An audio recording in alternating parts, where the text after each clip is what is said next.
Yaşlılara yer verin, uşaqlara yer verin, qadınlara yer verin, əlillərə yer verin.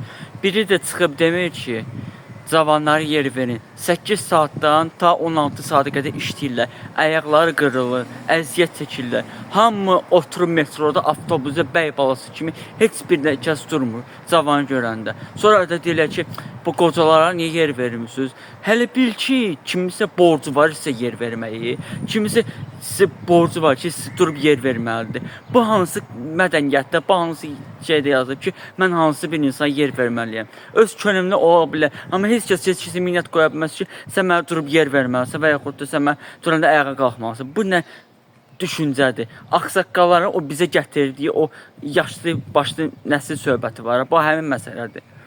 Yəni mən başa düşmürəm. Cavanlar insan deyil, cavanlar adam deyil, robotdur, heyvandır. Onları niyə saymırsınız? Mən başa düşə bilmirəm. Yəni bu nədir? Uşaqlara yer vermək olar, o digərlərə yer vermək olar, amma cavanlara yer vermək olmaz hə?